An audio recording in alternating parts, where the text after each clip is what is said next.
ನಮಸ್ಕಾರ ಪ್ರಿಯ ವೀಕ್ಷಕರೇ, ತಮ್ಮೆಲ್ಲರಿಗೂ ಬೆಳಗಿನ ಶುಭಕಾಮನೆಗಳನ್ನು ಹೇಳ್ತಾ ನೇರ ಫೋನ್ ಇನ್ ಕಾರ್ಯಕ್ರಮದಲ್ಲಿ ಇವತ್ತು ನಾವು ಒಬ್ಬ ವಿಶೇಷ ವ್ಯಕ್ತಿ, ಅದು ವಿಶ್ವಮಾನ್ಯ ವ್ಯಕ್ತಿಯ ಬಗ್ಗೆ ನಾವು ಮಾತಾಡ್ತಾ ಇದ್ದೀವಿ. ಕಾರಣ ಅವರು ಹುಟ್ಟಿದ ದಿನ. ಅವ್ರು ಯಾರು ಅಂತೀರಾ? ನಮ್ಮ ಹಾಗೆ ನಿಮ್ಮ ಹಾಗೆ ಇರೋವಂಥ ಒಂದಷ್ಟು ಜನರ ಮಧ್ಯೆ ದೃಷ್ಟಿ ಸಮಸ್ಯೆ ಎದುರಿಸ್ತಕ್ಕಂಥ ಕೋಟ್ಯಾಂತರ ಜನ ಇಡೀ ಜಗತ್ತಿನಲ್ಲಿದ್ದಾರೆ. ಆ ಕೋಟ್ಯಾಂತರ ಜನರ ಹಂಬಲ, ನಾನು ಶಿಕ್ಷಣ ಪಡೆಯಬೇಕು, ನಾನು ಇತರರಂತೆ ಬದುಕಬೇಕು, ನಾನು ಜ್ಞಾನ ಪಡ್ಕೊಳ್ಬೇಕು, ಸಮಾಜದ ಮುಖ್ಯ ವಾಹಿನಿಯಲ್ಲಿ ಬರಬೇಕು ಅನ್ನುವಂಥ ಆ ಹಂಬಲ ಇದ್ದಂಥವರ ನಿಜವಾದ ಹಂಬಲವನ್ನು ಯಶಸ್ವಿಗೊಳಿಸಿದವರು, ಸಾಕಾರಗೊಳಿಸಿದವರು ಲೂಯಿಸ್ ಅವರು. ಅದಕ್ಕಾಗಿ ಒಂದು ಬ್ರೈಲ್ ಲಿಪಿಯನ್ನು ಕಂಡುಹಿಡಿತಾರೆ ಅವರು. ಆ ಬ್ರೈಲ್ ಲಿಪಿಯನ್ನು ಕಂಡುಹಿಡಿದಂಥ ಆ ಮಹನೀಯರಿಗೆ ಇವತ್ತಿನ ಕಾರ್ಯಕ್ರಮವನ್ನು ಡೆಡಿಕೇಟ್ ಮಾಡ್ತಾ ಅವ್ರ ಬಗ್ಗೆ, ಲೂಯಿಸ್ ಅವ್ರ ಬಗ್ಗೆ, ಬ್ರೈಲ್ ಲಿಪಿಯ ಬಗ್ಗೆ ನಮಗೆ ಮಾಹಿತಿ ತಿಳಿಸ್ಕೊಡೋದಕ್ಕಾಗಿ ಇಬ್ಬರು ಆ ಸಮುದಾಯವನ್ನು ಪ್ರತಿನಿಧಿಸ್ತಕ್ಕಂಥ, ಆದರೆ ನಮ್ಮೆಲ್ಲರ ಅಂತರಂಗದ ಕಣ್ಣನ್ನು ತೆರೆಸುವಂಥ ವ್ಯಕ್ತಿಗಳು ಬಂದಿದ್ದಾರೆ. ಶ್ರೀಯುತ ನಾಗರಾಜ್ ಎಂ ಸಿರ್ಸಿ ಅವರು national federation of the blind, ಈ ಒಂದು ಕರ್ನಾಟಕ ಶಾಖೆಯ ಸಂಸ್ಥೆಯ ಅಧ್ಯಕ್ಷರು ಬಂದಿದ್ದಾರೆ. ನಾಗರಾಜ್ ಅವರು ವಿಶೇಷ ಅಂತಂದರೆ 18 ಬಾರಿ ರಕ್ತದಾನ ಮಾಡಿದ್ದಾರೆ. 17 ವರ್ಷಗಳಿಂದ ಖಾಸಗಿ ಕಂಪನಿಗಳಲ್ಲಿ ಇತರರಂತೆ ಸಮರ್ಥ ಉದ್ಯೋಗಿಯಾಗಿ ಕಳೆದ 14 ವರ್ಷಗಳಿಂದ ಈ ಸಂಸ್ಥೆ ಒಡನಾಟ ಇಟ್ಕೊಂಡು 8 ವರ್ಷಗಳಿಂದ ಅಧ್ಯಕ್ಷರಾಗಿ ಕೆಲಸ ಮಾಡ್ತಾ ಇದ್ದಾರೆ. ಅವ್ರ ಜೊತೆಗೆ ವೀಣಾ ಅವರು ಬಂದಿದ್ದಾರೆ. ವೀಣಾ ಅವರು national federation of the blind ಸಂಸ್ಥೆಯ ರಾಜ್ಯ ಮಹಿಳಾ ಸಂಚಾಲಕಿ. ಸ್ವತಃ ಅವರು ಸ್ವಯಂ ಉದ್ಯೋಗಿ. ಈ ಮೂಲಕ ನಾವು ನಿರುದ್ಯೋಗಿಗಳು ಅಂತ ಹೇಳಿಕೊಂಡು ಮೂಲೆಗೆ ಸೇರುವಂಥ ಜನರಿಗೆ ಅವರೊಂದು ಭರವಸೆಯನ್ನು ಮೂಡಿಸ್ತಕ್ಕಂಥ ಬೆಳಕು ಅಂದ್ಕೊಳ್ತೀನಿ. ಯಾಕೆಂದರೆ ಅವರು ಸ್ವತಃ ಈ ಪೇಪರ್ ಪ್ಲೇಟ್ಸ್ ಬರ್ತಾವಲ್ಲ, ನಾವೆಲ್ಲ ತಿಂಡಿಗೆ ಊಟಕ್ಕೆ ಬಳಸ್ತಕ್ಕಂಥ ಆ ಪೇಪರ್ಗಳನ್ನು ಬಳಸುವಂಥವ್ರು, ಅದನ್ನು ಉತ್ಪಾದನೆ ಮಾಡುವಂಥವ್ರು, ಮಾರ್ಕೆಟಿಂಗ್ ಮಾಡುವಂಥವ್ರು. ಇದೊಂದು ರೀತಿ ಸ್ವಾವಲಂಬಿ ಬದುಕು. ಹಾಗಾದರೆ ಈ ಲೂಯಿಸ್ ಬ್ರೈಲ್ ದಿನಾಚರಣೆಯ ಸಂದರ್ಭದಲ್ಲಿ ಅವ್ರನ್ನ ಮಾತಾಡಿಸ್ತಾ ಹೆಚ್ಚಿನ ಮಾಹಿತಿನ ಪಡ್ಕೊಳ್ಳೋಣ. ಬನ್ನಿ. ನಾಗರಾಜ್ ಅವರೇ, ತಮಗೆ ಸ್ವಾಗತ ಕೊಡ್ತೇನೆ. ಹಾಗೇನೆ ವೀಣಾ ಅವರೇ, ತಮಗೆ ಕೂಡ ಸ್ವಾಗತ ಕೊಡ್ತಾ ಇದ್ದೀನಿ. ಲೂಯಿಸ್ ಅವರ ಜನ್ಮ ದಿನಾಚರಣೆ ಶುಭಾಶಯಗಳನ್ನು ಕೂಡ ತಮ್ಮಿಬ್ಬರಿಗೂ ಕೋರ್ತಾ, ಮೊದಲಿಗೆ ನಾನು ವೀಣಾ ಅವ್ರನ್ನ ಮಾತಾಡಿಸ್ಬಿಡ್ತೀನಿ. ಯಾಕೆಂದ್ರೆ ಮಹಿಳೆಯರೇ ಅವರು ಸ್ಟ್ರಾಂಗ್ ಗುರು ಅನ್ನುವಂಥದ್ದು ಈಗ ಚಾಲ್ತಿಲಿರುವಂಥ ಪದ. ಅವ್ರಿಗೆ ನಾವು ವಿಶೇಷವಾದಂಥ ಆದ್ಯತೆ ಕೊಡೋಣ. ಅಮ್ಮ, ಈ ಲೂಯಿಸ್ ಅವರು ಅಥವಾ ಬ್ರೈಲ್ ಲಿಪಿಯನ್ನು ಕಂಡಿಡಿದವ್ರ ಬಗ್ಗೆ ಒಂದೆರಡು ಮಾಹಿತಿ ಕೊಡಿ. ಸರ್, ನಾವಿವತ್ತು ಈ ಮಟ್ಟಕ್ಕೆ ಬಂದಿದ್ದೀವಿ ಅಂತ ಹೇಳೋದಕ್ಕೆ ಕಾರಣನೇ ಅವರು. ಕಾರಣ ಇಷ್ಟೇ, ಇವತ್ತು ಲೂಯಿ ಬ್ರೈಲ್ ಅವರು ಇರ್ಲಿಲ್ಲ ಅಂದಿದ್ರೆ ನಾವು ಇಷ್ಟು ಮಟ್ಟಿಗೆ ಸಾಧ್ಯ ಆಗಕ್ ಆಗ್ತಾ ಇರ್ಲಿಲ್ಲ. ಅವರು 1809 ಹುಟ್ಟಿದ್ರು. ಅವರು ಹುಟ್ಟುತ್ತಾನೆ ಏನು ಕಣ್ಣನ್ನ ಕಳ್ಕೊಂಡಿರ್ಲಿಲ್ಲ. ಮಧ್ಯ ಅವ್ರ ತಂದೆ ಕೆಲಸ ಮಾಡ್ತಾ ಇದ್ದಂತ ಕೆಲಸದ ಒಂದು ಕಬ್ಬಿಣದ ಚೂರಿಂದ ಅವ್ರ ಕಣ್ಣಿಗೆ ಏಟು ಬಿದ್ದು ಅವರು ಅಂಧರಾದ್ರು. ಆ ನಂತರ ಅವರು ಬೇರೆ ಶಾಲೆಗೆ ಸೇರಿದಾಗ ಈ ತರ ಲಿಪಿ ಇರ್ಲಿಲ್ಲ. ಆ ನಂತರ ಅವ್ರು ಕಷ್ಟಪಟ್ಟು ಓದಿದ್ರು. ನಂತರ ಈ ಸೈನಿಕರಿಗೋಸ್ಕರ 12 ಚುಕ್ಕಿಗಳ ಒಂದು ಸಿಂಬಲ್ಸ್ ಅನ್ನ ಕಂಡಿಡಿದ್ರು. ಅದನ್ನ ಇವರು ಅಂದ್ರೆ ಮಾಡಿಫೈ ಮಾಡಿದ್ರು. ಅದೊಂದು ಗುಪ್ತವಾದಂತ ಸುದ್ದಿಗಳನ್ನು ರವಾನೆ ಮಾಡಕ್ಕಿದ್ದಂತ ಚುಕ್ಕೆಗಳವು. ಹೌದು, ಅದನ್ನ ಇವರು ಮಾಡಿಫೈ ಮಾಡಿ 6 ಚುಕ್ಕೆಗಳಿಗೆ ಅದನ್ನ ಟ್ರಾನ್ಸ್ಲೇಟ್ ಮಾಡಿ ನಮಗೆಲ್ರಿಗೂ ಕೂಡ ಉಪಯೋಗ ಆಗತಕ್ಕಂತ ಒಂದು ಇದನ್ನ ಕಂಡುಹಿಡಿದು ನಾವೆಲ್ಲರೂ ಸುಲಭವಾಗಿ 6 ಚುಕ್ಕಿಗಳಲ್ಲಿ ಎಲ್ಲ ಭಾಷೆಯಿಂದನೂ ಎಲ್ಲ ರೀತಿಯಲ್ಲೂ ಕೂಡ ನೀವು ಹೇಗೆ ಓದ್ತಿರೋ ಎಲ್ಲ ಭಾಷೆಯಲ್ಲೂ ನೀವು ಓದ್ತೀರಾ, ಎಲ್ಲ ಭಾಷೆಯಲ್ಲೂ ನೀವು ಬರಿತೀರಾ, ಅದೇ ತರ ನಾವು ಕೂಡ ಈ ಒಂದು ಲಿಪಿಯ ಮೂಲಕ ಬರಿತೀವಿ, ಓದ್ತೀವಿ. ಎಷ್ಟೇ ತಂತ್ರಜ್ಞಾನ ಬಂದ್ರೂ ಕೂಡ ನಮಗೆ ಅದು ಬ್ರೈಲ್ ಇರ್ಲೇಬೇಕು. ಅದಿದ್ರೇನೆ ನಾವು ಆ ತಂತ್ರಜ್ಞಾನನ್ನ ಅಳವಡಿಸ್ಕೊಂಡು ಈ ಬ್ರೈಲ್ ಲಿಪಿಯನ್ನ ಬಳಸ್ಕೊಂಡು ನಾವು ಅದರಿಂದನೇ ಈ ತಂತ್ರಜ್ಞಾನದ ಇದಕ್ಕೆ ಕಾಲಿಡೋಕೆ ಸಾಧ್ಯವಾಯಿತು ಅಂತ ಹೇಳೋದಕ್ಕೆ ಇಷ್ಟಪಡ್ತೀನಿ. ಅದೊಂದು ರೀತಿ ಭರವಸೆ ಬೆಳಕದು. ಖಂಡಿತವಾಗ್ಲೂ ಸರ್. ದೃಷ್ಟಿ ಸವಾಲಿಗರಿಗೆ ದೃಷ್ಟಿ ಕೊಟ್ಟಂತ ಬೆಳಕದು. ನಾಗರಾಜ್, ಒಪ್ಕೊಳ್ತೀರಿ? ಹೌದು, ಖಂಡಿತ ಸರ್. ಯಾಕಂತಂದ್ರೆ ಇವತ್ತು ಬ್ರೈಲ್ ಇಲ್ಲ ಅಂತಂದ್ರೆ ನಾವು ಮೊದಲಿನ ತರ ಒಂದು ಮೂಲೆ ಗುಂಪಾಗೆ ಇರಬೇಕಾಗಿತ್ತು. ಇವತ್ತು ಬ್ರೈಲ್ ಇಂದ ಸಾಕಷ್ಟು ಸಾಮಾನ್ಯರಂತೆ ಓದ್ತಾ ಇದ್ದಾರೆ. ಇವತ್ತು ಸಮಾಜ ಕ್ಷೇತ್ರದಲ್ಲಿ IAS ಆಫೀಸರ್, KS ಆಫೀಸರ್ ಆಗಿ ನಮ್ಮ ಸಮುದಾಯದವರು ಕೆಲಸ ಮಾಡ್ತಾ ಇದ್ದಾರೆ. ಅಂದ್ರೆ ಅದಕ್ಕೆ ಈ ಲೂಯಿ ಬ್ರೈಲ್ ಅವರೇ ಕಾರಣ. ಇದಕ್ಕೆ ಯಾವಾಗೂ ನಾವು ಕೃತಜ್ಞರಾಗಿರ್ತೀವಿ ಅಂತ ಹೇಳೋದಕ್ಕೆ ನಾನು ಇಷ್ಟಪಡ್ತೀನಿ. ನಿಜವಾಗ್ಲೂ ನೋಡಿ, ಇವತ್ತು 200 ವರ್ಷಗಳ ನಂತರವೂ ಕೂಡ ಆ ಒಬ್ಬ ವ್ಯಕ್ತಿ ಬದುಕಿರ್ತಾನೆ ಅಂತ ಅಂದ್ರೆ, ಇಲ್ಲ ಇನ್ನೂ 2000 ವರ್ಷಗಳು ಕೂಡ ಬದುಕಿರ್ತಾನೆ, ಅಥವಾ ಜಗತ್ತಿರೋವರೆಗೂ ಬದುಕಿರ್ತಾರೆ ಅವರು. ಖಂಡಿತವಾಗ್ಲು ಸರ್. ಯಾಕೆಂದ್ರೆ ಅಂತ ಸಾಧನೆ, ಅಂತ ಸಾಹಸ, ಹೌದು. ಅಂತ ಕೊಡುಗೆ. ಅವ್ರಿಗೆ ಸ್ವತಃ ಸಂಗೀತಗಾರರು ಅಂತ ಕೇಳ್ತೀವಿ ನಾವು. ಹೌದಮ್ಮ? ಬ್ರೈಲ್ ಅವರು, ಲೂಯಿಸ್ ಅವರು ಸಂಗೀತಗಾರರು, ಜೊತೆಗೆ ಒಳ್ಳೆ ವಾಗ್ಮಿಗಳು ಕೂಡ ಅವರು. ತುಂಬಾ ಚೆನ್ನಾಗಿ ಎಲ್ಲಾ ಒಂದು ರೀತಿನಲ್ಲೂ ಇಷ್ಟೆಲ್ಲ ಕಷ್ಟಪಟ್ಟು ನಮಗೋಸ್ಕರ ಎಲ್ಲ ಒಂದು ಮಾಡ್ಕೊಟ್ಟಿದ್ದಾರೆ ಅಂದ್ರೆ ನಿಜವಾಗ್ಲೂ ತುಂಬಾ ಖುಷಿ ಆಗತ್ತೆ ಸರ್ ನನ್ಗೆ. ಅವರ ಒಂದು ಇದು ನಮ್ಮ ದಿನ ಇದು, ಯಾಕೆಂದ್ರೆ ಅವ್ರ ದಿನ ನಮ್ಮ ದಿನ ಅಲ್ವೇ ಸರ್? ನಾವು ಪ್ರತಿ ಹಬ್ಬಗಳನ್ನೂ ಮಾಡ್ತೀವಿ ಅಲ್ವಾ? ಇದು ನಾವು ನಮಗೋಸ್ಕರನೇ ಆ ದಿನಾನ ಆಚರಿಸ್ಕೊಳ್ತೀವಿ ಸರ್. ಅವರಿಂದ ಯಾವ ಮಹನೀಯರಿಂದ ನಮ್ಮ ಬದುಕಿಗೆ ಒಂದು ಒಳ್ಳೆ ಹಾದಿ ಸಿಕ್ತೋ, ಒಳ್ಳೆ ಬೆಳಕು ಸಿಕ್ತೋ, ಒಳ್ಳೆ ಭರವಸೆ ಸಿಕ್ತೋ, ಅವರ ಹುಟ್ಟೆ ನಮ್ಮ ಮರು ಹುಟ್ಟು. ಖಂಡಿತವಾಗ್ಲು ಸರ್ ಅಲ್ವೇ? ನಾವು ಹುಟ್ಟಿದಷ್ಟೇ ಸಂಭ್ರಮ ಇವತ್ತು. ಹೌದು ಸರ್. ನಾಗರಾಜ್ ಅವರೇ, ಹೇಗಿರುತ್ತೆ ಇವತ್ತಿನ ಕಾರ್ಯಕ್ರಮ ನಿಮ್ಮ ಸಂಸ್ಥೆಯಲ್ಲಿ? ಇವತ್ತು ನಾವು ಲೂಯಿ ಬ್ರೈಲ್ ದಿನಾಚರಣೆಯನ್ನು ಆಚರಿಸ್ತಾ ಇದ್ದೀವಿ ಹೋಟೆಲ್ ಸಿಟಿ ಸೆಂಚುರಾದಲ್ಲಿ. ಈ ಒಂದು ದಿನದಂದು ನಾವು ಸಾಮಾನ್ಯವಾಗಿ ನಮ್ಮ ಒಂದು ಸಮುದಾಯದಲ್ಲಿ ಸಾಧನೆ ಮಾಡಿದವರಿಗೆ ಒಂದು ಸನ್ಮಾನ ಮಾಡುವಂತ ಕಾರ್ಯಕ್ರಮವನ್ನ ಇಟ್ಕೊಂಡಿದ್ದೇವೆ. ಇವತ್ತು ಮಧ್ಯಾಹ್ನ 3 ಗಂಟೆಗೆ ಈ ಕಾರ್ಯಕ್ರಮ ಪ್ರಾರಂಭ ಆಗುತ್ತೆ. ಇದರಲ್ಲಿ ನಮ್ಮ ಸಮುದಾಯದಲ್ಲಿ ಹೆಚ್ಚು ಸಾಧನೆ ಮಾಡಿದವರಿಗೆ, ಹೆಚ್ಚು ಅಂಕವನ್ನು ತೆಗೆದುಕೊಂಡವರಿಗೆ ಒಂದು ಪ್ರತಿಭಾ ಸ್ಫೂರ್ತಿ ಅವಾರ್ಡ್ ಅನ್ನ ಕೊಡ್ತಾ ಇದ್ದೀವಿ. ಅದ್ರ ಜೊತೆಯಲ್ಲಿ ಒಂದು ಸಮಾಜ ಕ್ಷೇತ್ರದಲ್ಲಿ ಸೇವೆ ಮಾಡಿರುವಂತವರಿಗೆ ಕೂಡ ಸನ್ಮಾನ ಮಾಡ್ತಾ ಇದ್ದೀವಿ. ಈ ಮೂಲಕ ಅವರನ್ನ ನಾವು ನೆನೆಸ್ಕೊಳ್ಳುವಂತ ಒಂದು ಪ್ರಯತ್ನವನ್ನ ಮಾಡ್ತಾ ಇದ್ದೇವೆ. ಯಾರೆಲ್ಲ ಸೇರ್ಕೊಳ್ತಾರೆ ಇದಕ್ಕೆ? ಅಂದ್ರೆ ಕೇವಲ ಒಂದು ಸಮುದಾಯ ದೃಷ್ಟಿ ಸವಾಲಿಗರ ಮಾತ್ರ ಇರ್ತಾರ, ಅಥವಾ ಅವರ ನೆರವಿಗೆ ಬರುವಂತ ಬೇರೆ ಮನಸ್ಸುಗಳು ಇರ್ತಾವ? ಎಲ್ಲರೂ ಬರ್ಬೋದು. ಎಲ್ರಿಗೂ ಕೂಡ ಸ್ವಾಗತಾರ್ಹ. ಈಗಾಗಲೇ ಸಾಕಷ್ಟು ಜನ ಅಲ್ಲಿ ಸೇರಿರ್ತಾರೆ. ನಾವು ಇನ್ನೊಂದು ಒಂದು ಸಮಾವೇಶ ಕೂಡ ಇದೆ. ಎಂಪ್ಲಾಯೀಸ್ಗೆ ಮತ್ತೆ ಸ್ಟೇಟ್ ಗೌರ್ಮೆಂಟ್ ಎಂಪ್ಲಾಯೀಸ್ ಯಾರೇ ಆಗಿರ್ಲಿ, ಅವರ ಹವಾಲುಗಳನ್ನ ಸ್ವೀಕರಿಸಿ ಅವರು ಕೆಲಸ ಮಾಡ್ತಕ್ಕಂಥವ್ರಿಗೂ ಕೂಡ ಸಮಸ್ಯೆಗಳಿರುತ್ತಲ್ವೇ ಸರ್? ಹಾಗಾಗಿ ಅವರ ಒಂದು ಸಮಸ್ಯೆಗಳು ಕೂಡ ಈ ದಿನ ಏನು ಅಂತ ಕೇಳ್ಕೊಂಡು ಅದನ್ನ ಬಗೆಹರಿಸುವಂತ ಪ್ರಯತ್ನ ಕೂಡ ಈ ದಿನ ನಡೀತಾ ಇರುತ್ತೆ ಸರ್. ಒಂದು ಸಮಾವೇಶದಲ್ಲಿ ಈ ದಿನ ಚರ್ಚೆಗಳು ನಡೀತಾ ಇದೆ. ಈಗಾಗಲೇ 10 ಗಂಟೆಗೆ ಸ್ಟಾರ್ಟ್ ಆಗುತ್ತೆ ಈಗ. ಅಂದ್ರೆ ನಮ್ಮ ಸಮಸ್ಯೆಗಳೇನು, ಆ ಸಮಸ್ಯೆಗಳಿಂದ ಹೇಗೆ ಹೊರಗೆ ಬರೋದು, ಹೌದು, ಕೆಲಸ ಮಾಡ್ತಕ್ಕಂಥ ಜಾಗ ಹೇಗಿರ್ಬೇಕು, ಅಲ್ಲಿ ನಮ್ಗೆ ಏನ್ ಪ್ರಾಬ್ಲಮ್ಸ್ ಆಗ್ತಿದೆ, ನಮ್ಮ ಸಮಸ್ಯೆಗಳು ಏನು ಅನ್ನೋದು ಕೂಡ ನಮ್ಮ ಅಲ್ಲಿ ಚರ್ಚೆ ನಡೆಯುತ್ತೆ. ಅಹವಾಲುಗಳನ್ನ ಸ್ವೀಕರಿಸಿ ಅದನ್ನ ಬಗೆಹರಿಸುವಂತ ಪ್ರಯತ್ನ ನಮ್ಮ NFE ಮಾಡುತ್ತೆ ಸರ್. Okay, S. ವಿನವ್ರೆ, ನಿಮ್ಮ ಮುಂದ್ಗಡೆ ಬ್ರೈಲ್ ಲಿಪಿಯ ಚಾರ್ಟ್ ಇದೆ ಅನ್ಕೊಳ್ತೀನಿ. ಹೇಗೆ ಬಳಸ್ತೀರಮ್ಮ ಅದನ್ನ? ನನ್ಗೆ ಸ್ವಲ್ಪ ವೀಕ್ಷಕರಿಗೆ ಅದ್ರ ಪರಿಚಯ ಮಾಡುವ. ತಗೊಳ್ಳಿ. ಇದು ಏನಂತೀರಿ? ಈ ಚುಕ್ಕೆ ಇಡುವ ಉಪಕರಣ ಇಂಟರ್ ಪಾಯಿಂಟ್ ಅಂತ ಬ್ರೈಲ್ ಸ್ಲೇಟ್. ಇಂಟರ್ ಪಾಯಿಂಟ್ ನೀವು ಹಿಡ್ಕೊಂಡಿರೋದು ಬ್ರೈಲ್ ಸ್ಲೇಟ್. ಇದರಲ್ಲಿ ಹೀಗೆ ಪೇಪರ್ನ ಫಿಕ್ಸ್ ಮಾಡ್ತೀವಿ. ಬಹಳಷ್ಟು ಜನ ಏನೋ ಚುಚ್ಚುತ್ತಾರೆ ಅಂತ ತಿಳ್ಕೊಂಡಿರ್ತಾರೆ. ಬಟ್ ಇದರಲ್ಲಿ 6 ಡಾಟ್ಸ್ ಗಳು ಬರ್ತವೆ, ಫಿಕ್ಸ್ಡ್ ಡಾಟ್ಸ್. ಹೇಗೆ?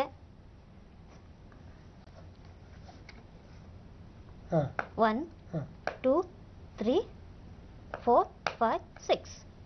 ಹೌದಾ?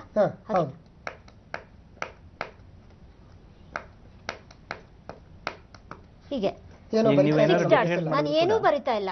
ಇದನ್ನ ತಿದ್ದಿತೀವಿ. ನಾವು ಎಲ್ಲಾ ಮಕ್ಕಳಿಗೂ ತಿದ್ದಿಸ್ತೀವಲ್ವಾ, ಪೆನ್ ಕೊಟ್ಟು ಬಳಪ ಕೊಟ್ಟು. ಹಾಗೆ ಇದು ತಿದ್ದಿಸುವಂತ ಪ್ರಯತ್ನದಲ್ಲಿ ಇದು ನಾವು ಪ್ರಾರಂಭಕ್ಕೆ 6 ಚುಕ್ಕೆಗಳನ್ನ ಇದನ್ನ ಫಸ್ಟ್ ಚೆನ್ನಾಗಿ ಪಟಪಟ ಅಂತ ಬರೆಯೋ ತರ ಪ್ರಾಕ್ಟೀಸ್ ಮಾಡ್ಬೇಕು. ಹೀಗೆ. ನೆಕ್ಸ್ಟ್ ಇನ್ ಬಂದ್ರು ನಾವು ಲೆಟರ್ಸ್ ಅನ್ನ ಪ್ರಾಕ್ಟೀಸ್ ಮಾಡ್ತೀವಿ. ಸರಿ.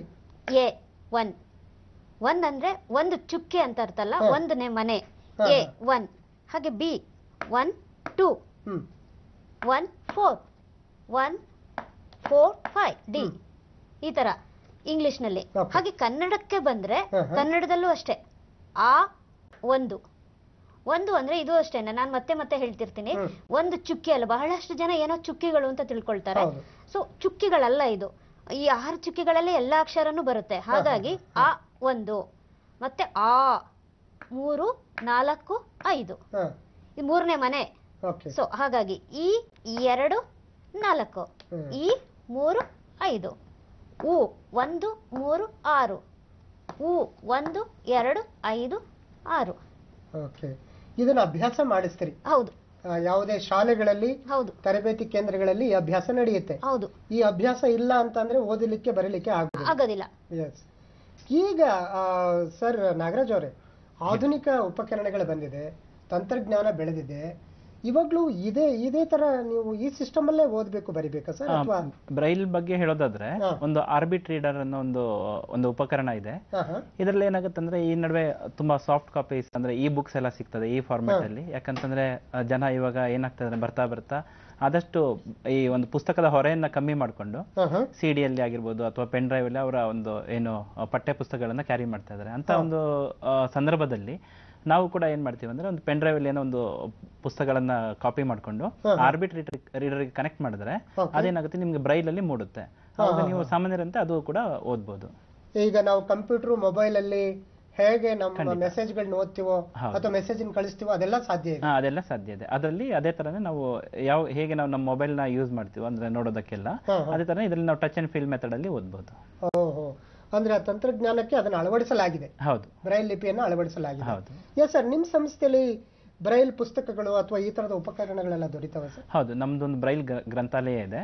ಸುಮಾರು 1200 ಬ್ರೈಲ್ ಪುಸ್ತಕಗಳು ಇಟ್ಟಿದ್ದೀವಿ.